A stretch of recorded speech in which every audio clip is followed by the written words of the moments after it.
Bismillahirrahmanirrahim. This is my first live streaming on YouTube, and I want to speak in English because this language will be easy for everyone. Almost everyone will be able to communicate, understand. Uh, it's been more than a month. I started this channel on 7th of February, and it's 6th, sorry, 7th of January, and it's 6th February today. It's been a month, and I uploaded 197 videos and shorts.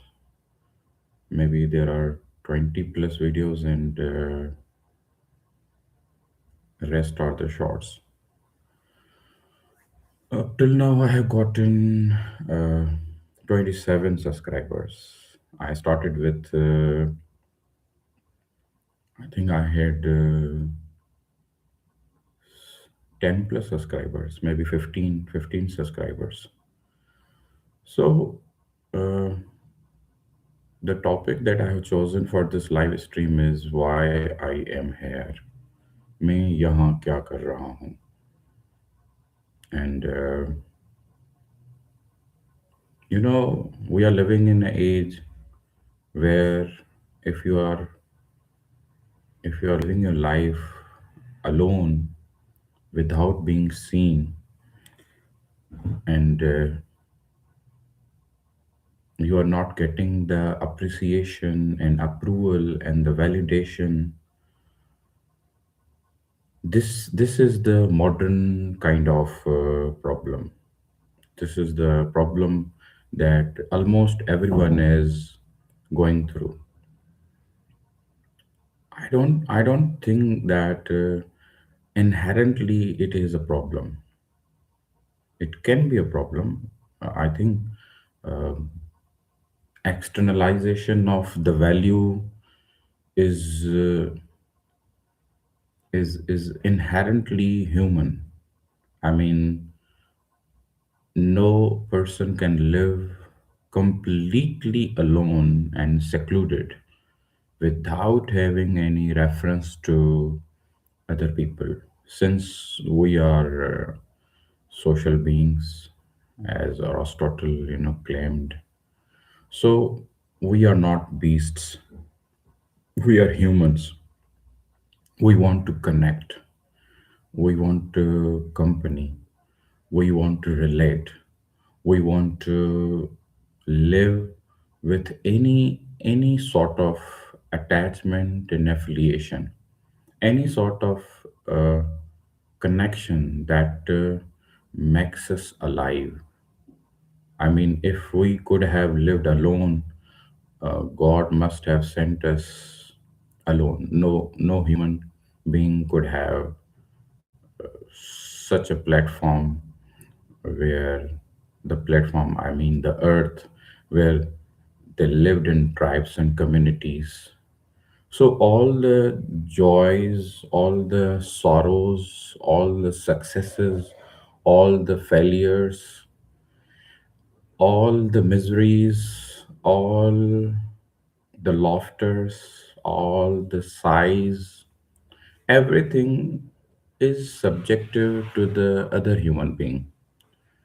So no person is alone, and no one wants to be alone. Even the most alone in this world have psychological subjectivity and presence of people in their minds. So this is the first thought that I'm here, the connection. And secondly, of course, the money, paisa. You know, poverty is good as long as it gives you potential, it gives you a power, it gives you uh, it gives you kind of a thrill that, you know, shakes your soul. Poverty is neither a good thing nor a bad thing. If it is not used properly, it is a bad thing, because when you lack resources, and I mean fundamental resources, the basic amenities of life,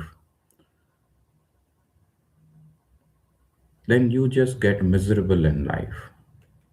I mean, YouTube is a platform that gives us opportunity to burst that bubble of poverty, maybe in months and years, where it took lives.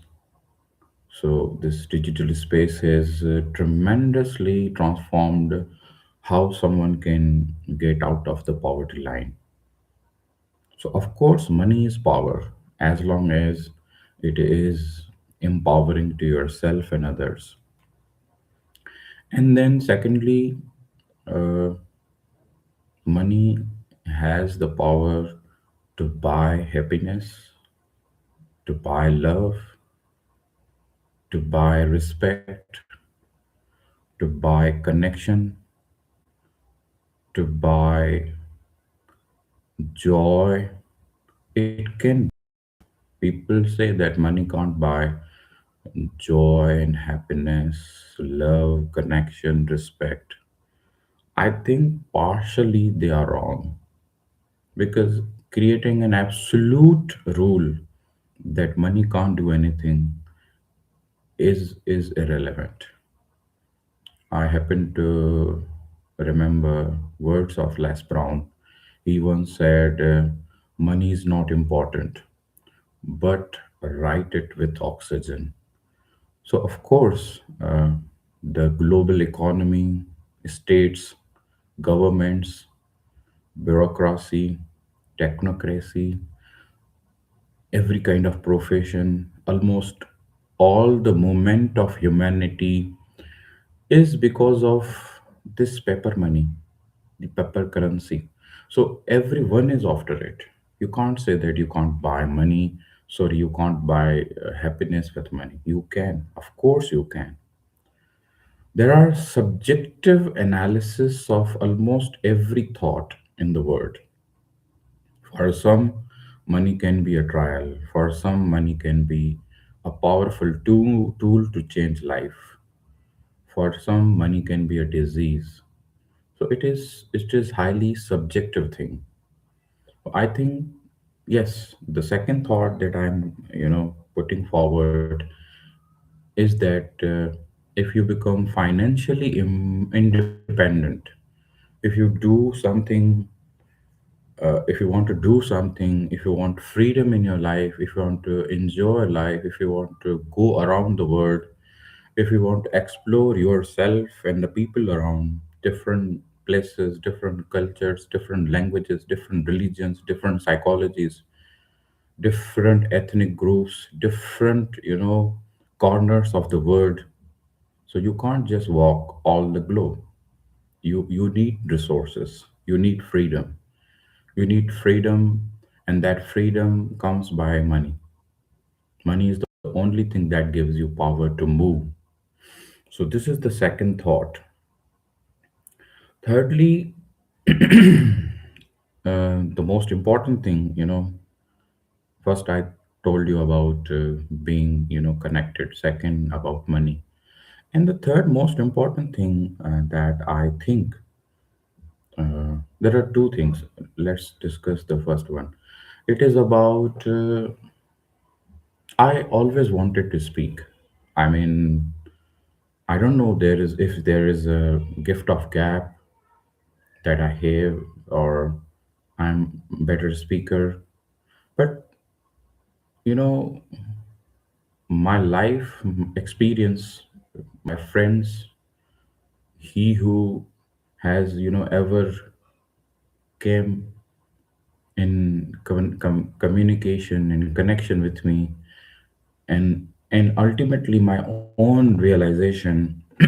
has told me, has made me realize that I can be a good speaker. I can speak. Speaking is one of the things that fuels my energy, that literally gives me power. I can, talk on a lot of things. Yes, of course, I have read books. Yes, of course, I love writing. I'm a creative writer. I love writing diaries, reflections.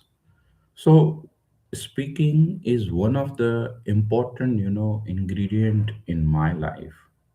One of the major, thing that I'm very good at and which I literally enjoy is that I can speak.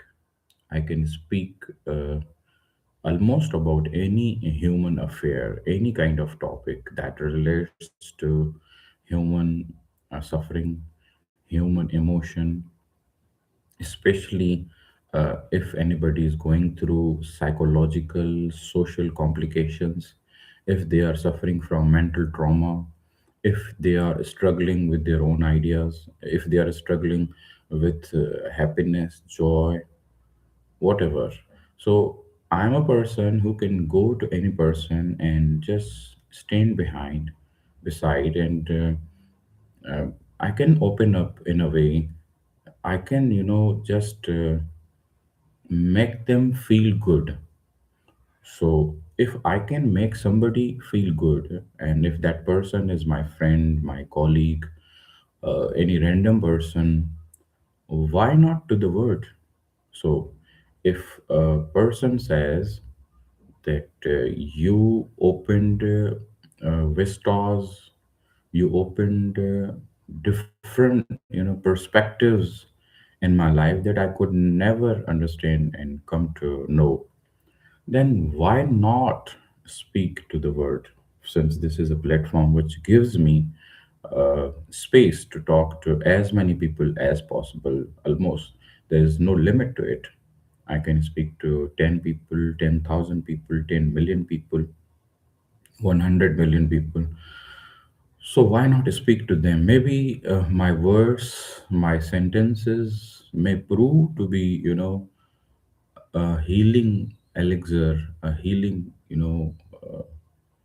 healing energy for them. Maybe I may sort out problems of the people they are going through.